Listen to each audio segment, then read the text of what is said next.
pwedeng maging rason po? Okay, perhaps on behalf of the company, I could speak for the company. Ang pangyayari kasi, as we all know, we as artists, first and foremost po, I'd like to commend all of those people na nandito. Like the likes of Nico, Rush, mga masisipag yan. I want to begin for these people. They're so supportive. We've been seeing them, isang tawag lang sa kanila, you will see them often at sa radio program, nasa guesting. Maraming salamat guys for being such supportive team. Now, in answering the question, ang problema kasi is, in as much na we're trying to reach out to these people, whatever reason that might be, there's a contract that needs to be followed, right? Ano man ang dahilan niya, mahirap mag-produce. Okay, especially pet project ni Carlos Morales ito. Can you just imagine, of all the people who's supposed to be part and parcel of all the promos na gagawin, kasi lead actor sila eh. Right? They're lead actor. Can you just imagine, without the lead actor here, how can we promote? A lot of guesting, by the way, has been eliminated, has not been, hindi namin pinuntahan because all of those people are asking, where are the two main characters? So we are deprived, okay? The company is deprived of all of those things. And we have no other recourse but to, sinabi nga ni Attorney Direk Carlos was the one who initiated this. And I think it is high time naman that these people na nandito would like to thank you and those people who will to act, especially for their mga kailangan na gawin nila as an artist of any film.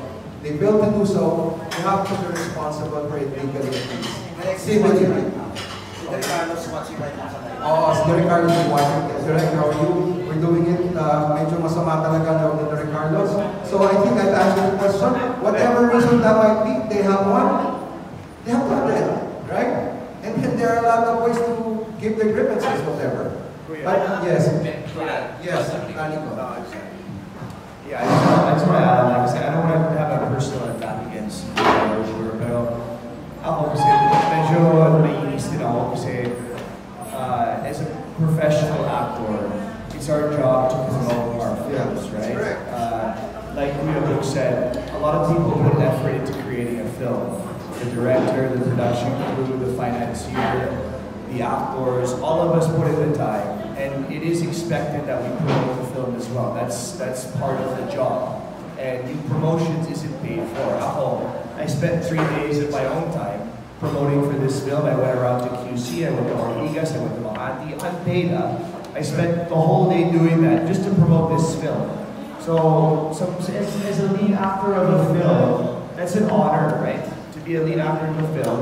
Kasi nga may malaking billing sana sa poster, pero wala sila dito at wala sila sa mga promos. So, as a fellow actor, I'm annoyed because it's an opportunity to be a lead in a film. Tapos you don't show up to a press con, you're late sa set, hindi ka professional sa set. I don't want to throw anybody under the bus, pero I take this very seriously. This is my craft. Just like everybody here takes it very seriously. So when you sign a contract and you agree to do a movie, sana maintindihan mo na you have a responsibility as an actor to fulfill. And that's professionalism in the workplace. And fulfill your duty as someone that promotes a film. Kasi again, the whole point of making a film is para kumita, diba? Para kumita yung film. And as an actor, bilang lead actor, promote the film para success, diba? Step by step para success. So yun, I just want to say, like, I'm not personally attacking silang dalawa, pero I just want to make it very clear that we have responsibilities. Everybody has a responsibility in a movie, and as an actor, we also have responsibilities to make a film successful. So important. I don't want to throw them under the bus, pero ako medyo na-disappoint ako kasi I take this very seriously. I spent a lot of time as well promoting this film, and I expect the same from them. Sige, follow up, Pilar. Ganun ang dagdagan. Actually, kami Inday, good vibes sa kami Inday. Wala nga kami picture sa poster, no? Pero, siyempre ako attack Inday. Ay kami dalawa eh, diba? Pero pinapromote namin, nag-music box kami.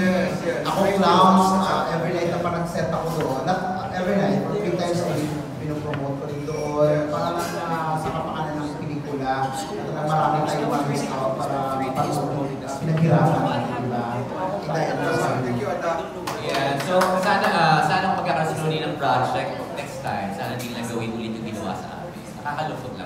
tulad nga sinabi ni Nico, hindi ako personal na galit sa dalawa. Nagtatampo lang ako sa ginawa nila. Yun lang. Thank you, Inday. Yes. Thank you.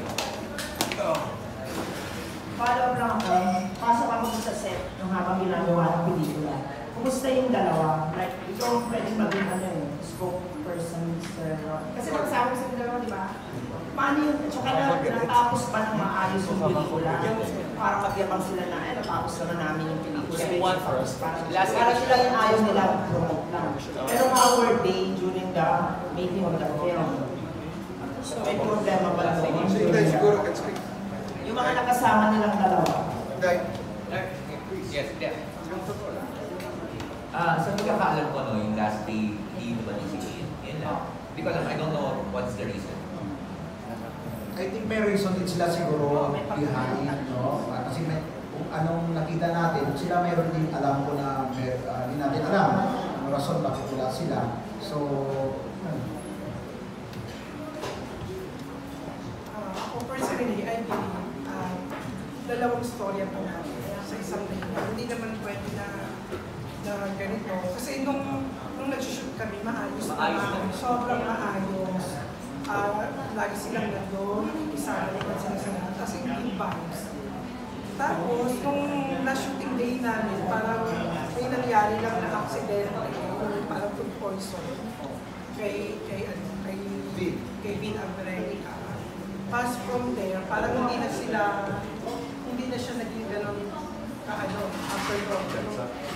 nung incident na yun. I don't know kung ano yung mas malalim na pero as far as I know, inano naman nila direct, in-accommodate naman na kumbaga mabigyan ng attention kung ano yung pangyayari. Kasi sa shooting, may mga bagay na even, kumbaga hindi natin inaasahan. May mga gano'n na nangyayari. Pero the point is, hindi naman nagpabaya yung production na mabigyan ng kaukulang action kung ano yung nararapat para doon sa mga artista na may ganong scenario. So yun po, kung ano yung dahilan ng dalawa, hindi talaga arok lang aming kaalaman kasi sila yung makakasama diretso. Pero sana miscommunication lang kasi lahat ng bagay naman matadaan naman sa maayos na pakikipag-usap o pakikipag-talasan. Kaya nga, siguro sa pangyayaring ito na may attorney, may ganito, siguro naman kahit paano makall yung attention ng dalawa. Kasi hindi naman ito, kumbaga trabaho, maliit lang ang industry. Hindi kailangan mag-well. Sabi nga nila, Inday, wala naman kaming sama ng loob or anything personal ako to sa nagtatampo given because yun, lahat ng teamwork, kumbaga nagtutulong-tulong sa this project, ganyan. Pero kung ano man yung dahilan ng magkapatid, sana makipag-usap lang ng maayos at maintindihan, mag-compromise kung ano yung kanilang gustong sentimiento na iparating sa para sa ganon, naiintindihan din ng production side kung ano yung hindi nauunawaan sa kanila sa pagkakataon na yun. Yun lang po, maraming salamat. So just to wrap, I mean, I want to say wrap it up. Well, first of all, it's kind of sad that it has to come to this. But I think siguro, I mean, who wants to go to court, or who wants to deal with legal matters, kung pwede man siyang pag-usapan. So I'd like to think na, or we all would like to think na merong communication na nag-transpire. Siguro something went wrong along the way. That's why it has to resort to some legalities. So it's sad that attorney has to be here, but I hope that that will not in any way derail the success of the movie, as well as yung relationship ng production na ito with the two, because nobody wants to burn bridges. Maliit lang yung industry, we will continue to bond eventually. So I wish both of them well, or we should wish both of them well. I hope that they will support the movie, but from our end here, we hope that the movie will achieve the success it deserves. So more power sa atin. Yes, malay mo tomorrow, promote na sila. My comment I'd say, the question was also on set. Again, I don't have any problem with Indulger actually, mabait talaga sila.